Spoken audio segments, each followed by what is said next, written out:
I'm a pragmatic idealist, and this was just, a perfect venue for me. I like the real world element of the conference. It's hosted by The Economist, which is one of my favorite magazines and sources for facts and inspiration. It's really interesting to see a mix of financial institutes looking forward to the future and how this is going to happen.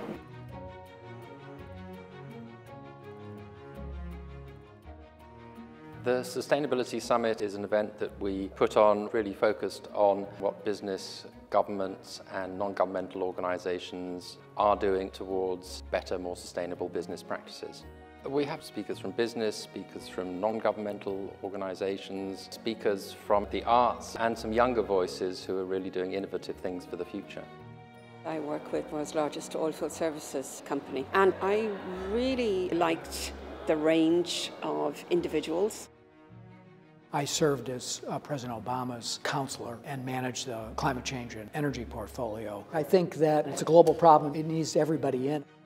The importance of events like this is really about getting really concrete ideas of how to accelerate the transformation towards sustainability in the economy and for business and society. Sustainable development is actually a prosperous and fair world within planetary boundaries. I think that it's important to talk about this holistic approach. It's not only environment, it's also social and economic impact. Scientifically, we have so much evidence that we need more than ever to trust each other and to collectively act as one global community. The Trump administration has moved to undercut the scientific basis for environmental protection. Scott Pruitt, the new head of the Environmental Protection Agency, is the first environmental administrator we've ever had who really rejects the goals of the Environmental Protection Agency. He's proposed a 31% cut in the Environmental Protection Agency's budget. He's proposed cuts to the climate programs at NOAA, at the Weather Service, at the Department of Energy. It's really outside the historical consensus that we've had in our country between Republicans and Democrats. So I'm quite concerned about what's happening in Washington. There are both forces of civil society, of people who do not want to see the United States abandon its role in the fight against climate change. And I think most importantly, at the subnational level, there are very strong programs that governors have implemented, that mayors across the country have implemented, and they're not turning back just because Donald Trump wants to go backwards.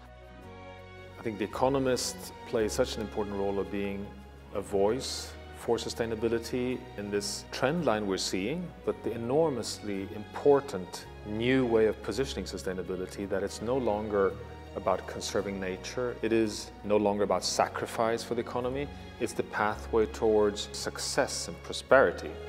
The best analysts on this topic have found that the companies that take sustainability into account at every level of their corporate behavior actually outperform the laggards. So I think if you're only thinking about it as an investor, you'd still be on the side of sustainability. People often ask me, what can I do to be part of the solution? Well, one of the most important things people can do is speak up, be part of civil society that's calling for stronger steps to go in the right direction.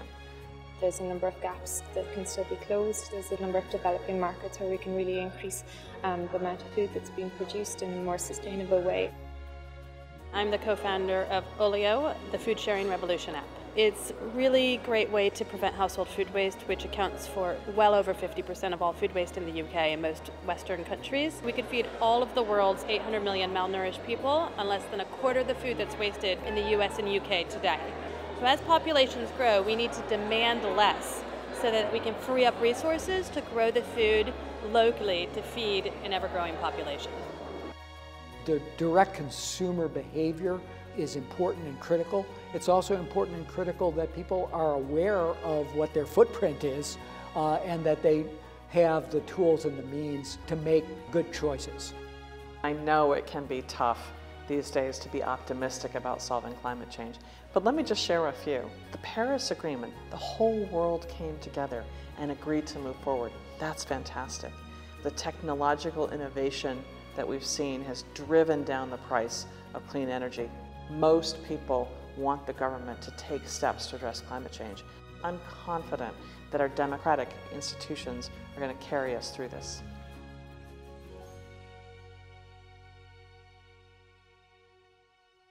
For 3 years, I'm driving a bicycle now. You can talk to the customers and it's more personality sometimes. When UPS came to us with this idea, we said this is brilliant and this is exactly what we need.